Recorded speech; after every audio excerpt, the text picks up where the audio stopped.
Okay, so in this tower, I'm going to be using 12 by 24 inch porcelain tiles, and we're going to be using a Schluter Rondec edging. Now, I always recommend to use the same thickness of Rondec as the tiles. So if you have 3/8 inch porcelain like we have here, you want to use the 3/8 inch Schluter Rondec. So you want to embed that into thin set first, get that in place and level, and then work on your layout. Always try to go with the center and move your way to the outside so that you have even cuts on either side of the wall.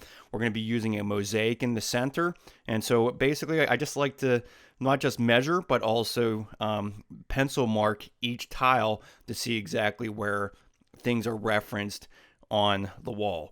And this also helps out to ensure that there's no slivers around the niche.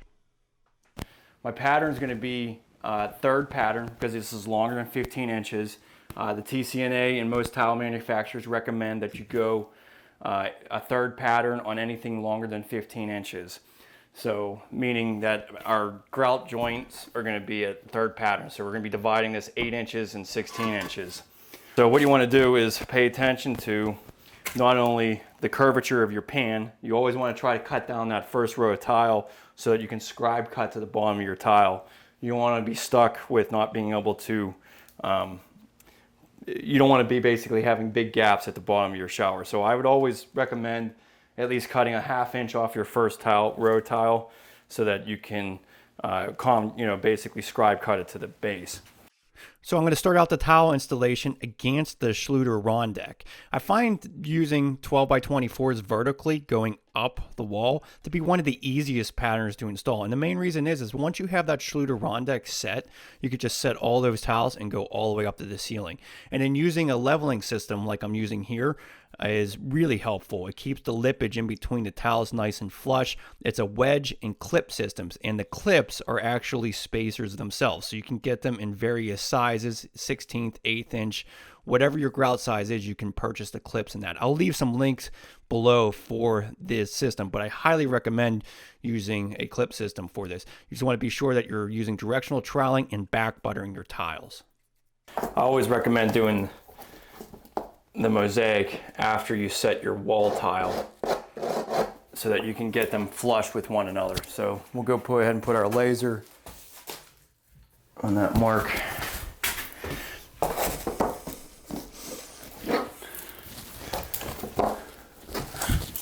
Okay, then you're going to repeat the same process, running the tiles all the way up to the ceiling, but using a laser is going to really help. You want to make sure you reference that for plumbness, and then also double check your mosaics to make sure that they fit nicely in between those two tiles. Always leave a expansion and contraction joint in the corner, about a 16th inch to an 1/8 inch.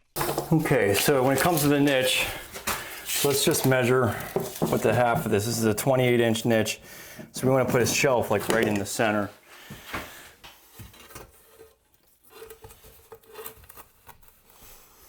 Okay, so but we'll mark this right where our halfway mark is. And then this pencil trim will cover that edge. So you basically just want to trace out that shelf area on that tile and cut it out with a grinder. Now, I did not wear glasses or a respirator. I was way too much of a rush. Please don't be like me. Be safe. Use the right safety equipment. It is dangerous using a grinder. But if you missed the video on this full installation of this niche, check out our video above. Click on the link above, and I'll also put the link in the description below. As long as you have a little bit of wiggle room in this cut, I mean, we're going to be caulking that edge, so as long as you have a little bit of room and you can just like put a shim underneath of it when you're ready to put the niche in or to put the shelf in, that's good. So just want to make it so that when you cover this, it covers over any gap there.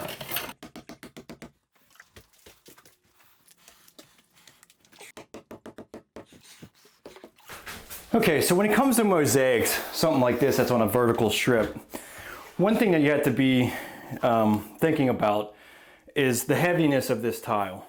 And I always recommend you use a better thin set than say just an unmodified thin set or something that just has a non-sag quality. So one of my favorite thin sets is made by Ardex. There's Ardex X5, which is a little bit cheaper version, probably about 30 bucks a bag.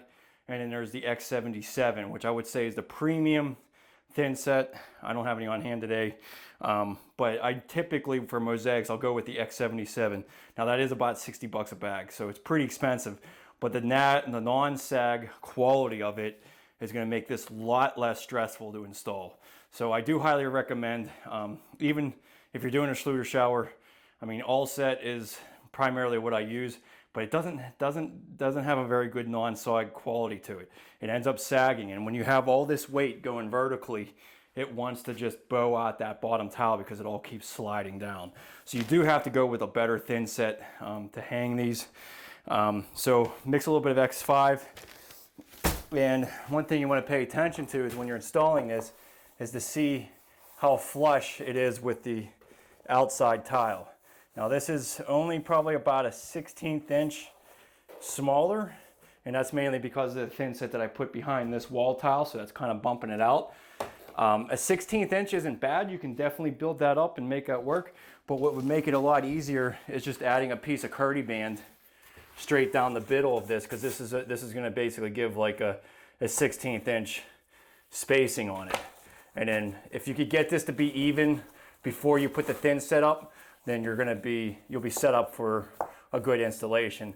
I don't find anything worse than looking at a tile job and seeing that the mosaic indented into the tile work. It's just sloppy. It's not being professional. So go with curdy band. The other alternative, if you're really far deep into it too much, is just to use some of the Ditra membrane. You could cut these strips down, fill that in, and then that'll buffer it out. But whatever it takes, you want to make sure that this is even with the tile before you start thin setting. Okay, then you want to use a 1/8 by 1/8 inch square notch trowel for the curdy membrane, and you either want to use an unmodified thin set or Schluter all set to embed that curdy band. And as you can see, we're just placing it straight down the center. So I'm going to add another layer partway down here at the bottom.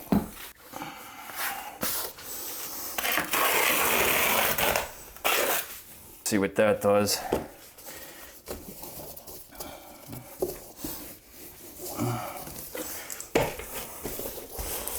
Yep, that's pretty even.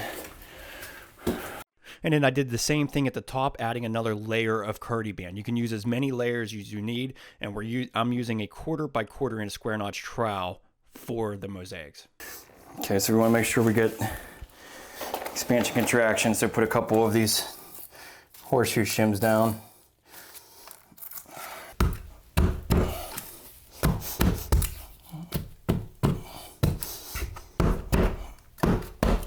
Use a grout float.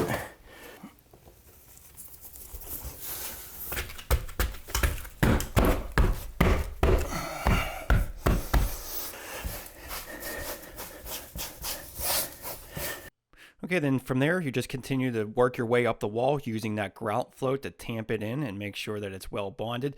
And this is where making sure that your mosaic is even with your outside tile before you start makes it that much easier. You don't have to worry about indenting that tile in too far.